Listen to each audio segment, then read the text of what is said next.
Sarah Martinez knew planes but only small ones. When both pilots collapsed from food poisoning at 35,000 feet, she was the only hope for 187 passengers. The businessman who mocked her toy plane experience now watched in terror as she approached the cockpit of the massive Boeing 737. Before watching full story, comment below from where you watching. Also like and subscribe for more stories. The cockpit of Flight 447 was quiet at 35,000 feet. Captain James Richardson was checking his instruments when First Officer Mike Santos rubbed his head. "Captain, something's not right," Santos said softly. "I'm getting dizzy." Richardson looked at his co-pilot with concern. Then suddenly, a wave of sickness hit Richardson too.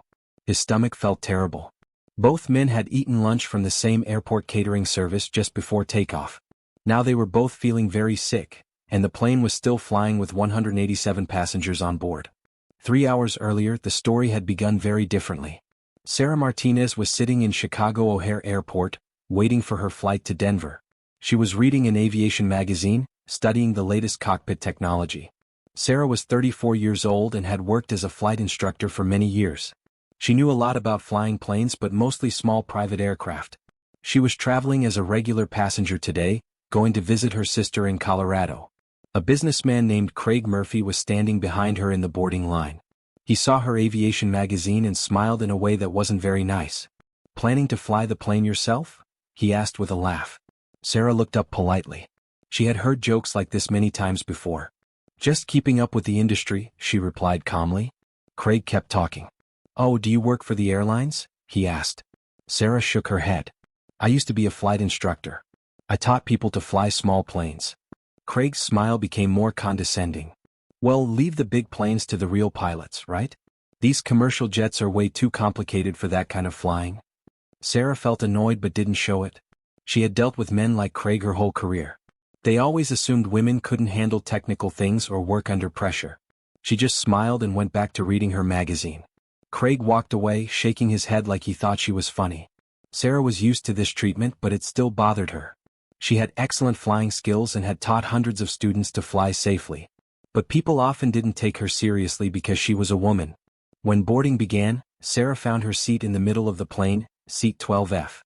The Boeing 737-800 was a big plane that could hold almost 200 passengers.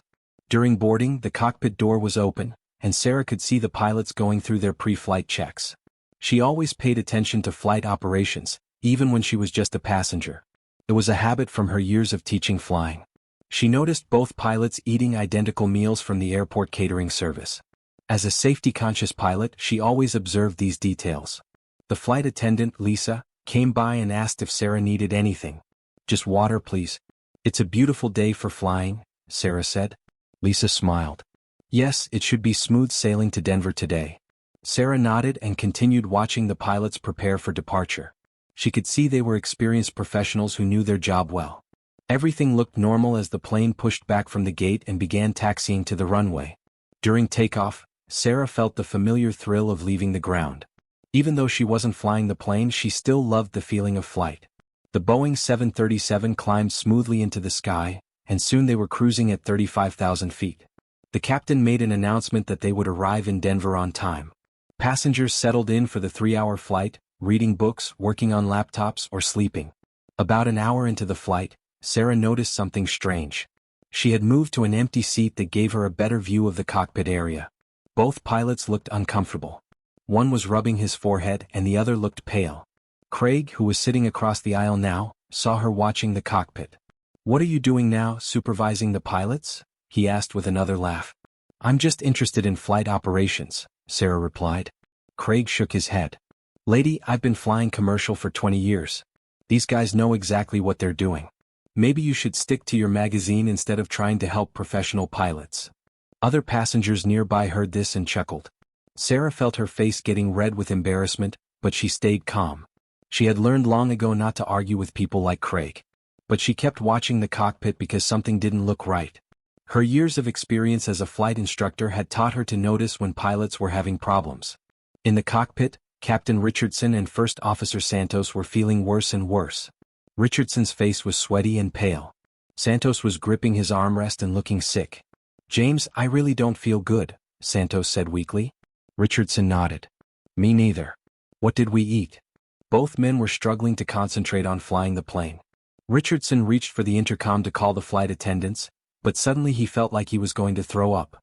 Santos tried to use the radio, but his hands were shaking too much to work the controls properly. The lead flight attendant, Karen, noticed that the cockpit had become very quiet. Usually, the pilots checked in regularly with the cabin crew, but she hadn't heard from them in a while.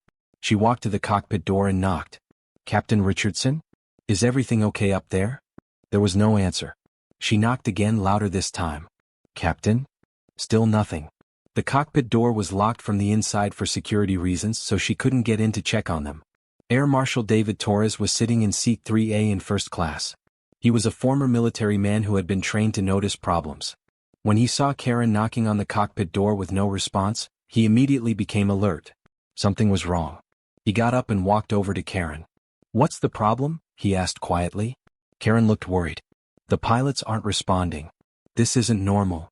In the cockpit, both pilots were now very sick. Captain Richardson had collapsed over his controls, and Santos was barely conscious. The plane was still flying because the autopilot was keeping it level and on course. But autopilot couldn't land the plane. Warning lights were starting to flash on various control panels. Santos used his last bit of strength to grab the radio. "Mayday, Mayday? Flight 447? Both pilots incapacitated." His voice was very weak and then he passed out completely. The Denver Air Traffic Control Center heard the weak Mayday call. "Flight 447, Denver Center, say again your emergency," the controller said. But there was no response from the plane. The controller could see on radar that Flight 447 was still flying straight and level, but no one was answering the radio. This was a very dangerous situation. Back on the plane, Air Marshal Torres realized they had a major emergency. He used his authority to have the flight attendants announce that anyone with flying experience should come forward immediately. Sarah heard the announcement and her heart started beating fast. She knew this was serious. She walked to the front of the plane where Torres was talking to the flight attendants. "I'm a flight instructor," Sarah said quietly. "I have about 12 years of experience flying small aircraft." Torres looked at her carefully. He could see she was nervous but also determined.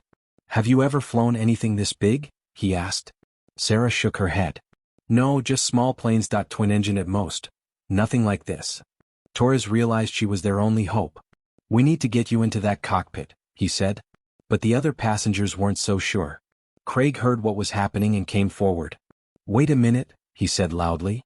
"You're going to let some woman who flies little toy planes try to land this jet? Are you crazy?" Other passengers began to panic. Someone shouted, "Isn't there a real pilot on board?" Another person said, "She can't possibly know how to fly something this complicated." Sarah felt all the old doubts and insecurities coming back. These people didn't believe in her abilities. Maybe they were right. Maybe she couldn't do it. The Boeing 737 was much more complex than anything she had ever flown.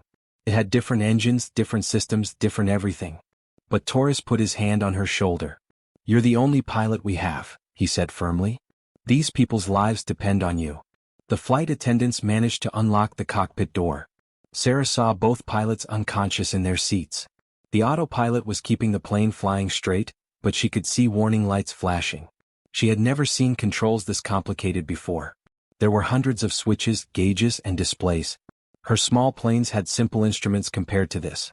But she took a deep breath and sat in the captain's seat. The first thing Sarah did was contact air traffic control. She put on the captain's headset and pressed the radio button. "Denver Center, this is Flight 447. I'm a passenger with pilot experience. Both our pilots are unconscious. I need help." The air traffic controller was surprised but stayed professional. "Flight 447, understand both pilots incapacitated. Are you instrument rated?" Sarah replied, "Yes, but only on small aircraft. I need guidance on these systems." Denver Center immediately declared an emergency and began vectoring other aircraft away from Flight 447's path. They also contacted Boeing and airline experts who could help guide Sarah through the landing procedure. Meanwhile, on the plane, the passengers were getting more and more scared. Some were crying, others were praying. Craig kept complaining loudly that they should find someone else, anyone else, to fly the plane. Sarah tried to block out the noise and fear around her. She studied the instrument panels, trying to understand the Boeing 737 systems. Everything was much more complicated than her small planes. The engines were huge turbofans instead of small propellers. The flight management system was computerized in ways she had never seen. The landing gear, flaps, and other controls were all different. But the basic principles of flying were the same: lift, thrust, drag, and weight. The air traffic controller began giving her instructions. Flight 447, you're currently at flight level 350. We need to begin a gradual descent to 10,000 feet. Reduce your throttles slowly and maintain your heading. Sarah looked at the throttle controls. They were different from her small planes, but she found them and began reducing power carefully. The plane started descending and she felt a small sense of accomplishment. She was actually flying this big jet. But the hardest part was still to come: the landing.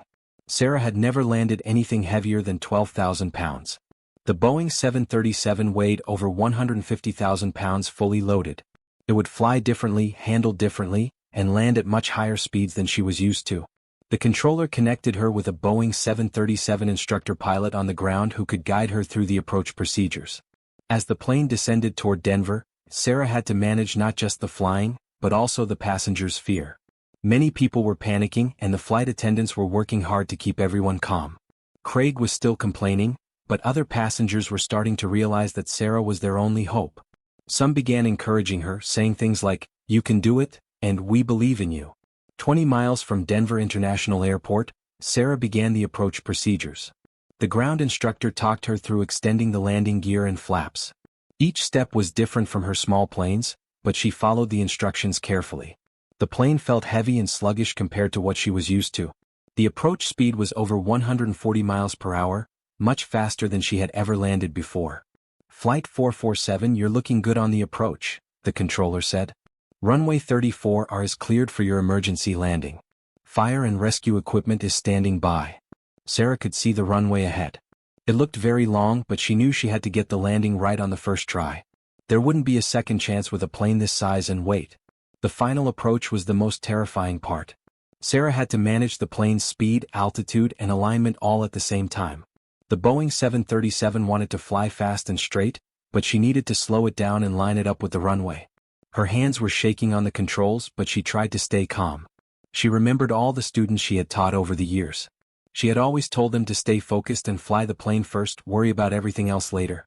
Flight 447, you're slightly high on the glide path, the controller advised. Sarah reduced power and let the plane descend. The runway was getting bigger and bigger in the windscreen. She could see fire trucks and ambulances lined up along the sides, ready for an emergency. The ground was coming up fast, too fast. She pulled back on the throttles more and raised the nose slightly to slow down. The moment of touchdown was critical. Sarah had to flare the aircraft just like her small planes, but everything happened much faster and with much more weight. The main landing gear touched down first with a hard thump, then the nose gear came down. The plane bounced once, then settled onto the runway. Sarah immediately applied the brakes and reverse thrust, procedures the ground instructor had explained to her. The Boeing 737 rolled down the long runway, gradually slowing down. Sarah was amazed that she had actually done it. She had landed a commercial airliner. The cabin erupted in cheers and applause. People were crying with relief, hugging each other, and thanking God they were alive. Even Craig came up to the cockpit to apologize and thank her for saving everyone's lives. Emergency crews surrounded the aircraft as it came to a stop. Paramedics rushed aboard to help Captain Richardson and First Officer Santos, who were both unconscious from severe food poisoning. The contaminated meals from the airport catering service had made them violently sick. If Sarah hadn't been on board, all 187 passengers and crew members could have died. As passengers evacuated the plane, many stopped to thank Sarah personally. The flight attendants hugged her and told her she was a hero. Air Marshal Torres shook her hand and said she had shown incredible courage and skill. Even the passengers who had doubted her abilities now understood that being a good pilot wasn't about gender or the size of aircraft someone usually flew. It was about knowledge, skill, and staying calm under pressure. The story made national news within hours. Reporters called Sarah a hero, and aviation experts praised her emergency landing. When interviewed, Sarah was modest about her accomplishment. "I just did what any trained pilot would do," she said. "I flew the plane safely home." But everyone knew it was much more than that. She had overcome not just the technical challenge of landing an unfamiliar aircraft, but also the psychological challenge of proving herself to people who had dismissed her abilities. The incident became a powerful reminder about the dangers of making assumptions about people based on gender or background. Sarah Martinez had always been a skilled pilot and instructor, but it took an emergency at 35,000 feet to show the world what she was truly capable of achieving. Her transformation from an overlooked passenger to a confident leader who saved 187 lives proved that expertise and heroism can come from the most unexpected places. In the days following the emergency, Sarah received job offers from major airlines who wanted her experience and proven ability to handle crisis situations. She also became a sought-after speaker, sharing her story at aviation conferences and safety seminars. But most importantly, she had proven to herself and the world that when lives are on the line, skill and courage matter much more than prejudice and assumptions. The two pilots, Captain Richardson and First Officer Santos, recovered completely from their food poisoning after several days in the hospital. They both personally thanked Sarah for saving not only the passengers' lives, but their own careers and reputations. The contaminated catering service was shut down, and new safety protocols were implemented to prevent similar incidents in the future.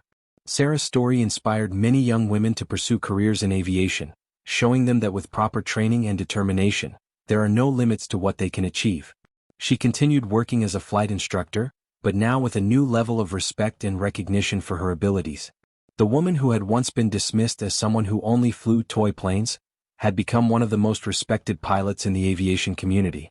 Flight 447's emergency landing became a case study in aviation schools around the world, demonstrating the importance of basic flying skills, staying calm under pressure, and never underestimating someone's abilities based on prejudice or assumptions. Sarah Martinez had proven that a true pilot isn't defined by the size of the aircraft they fly, but by their knowledge, skill, and courage when lives depend on their actions.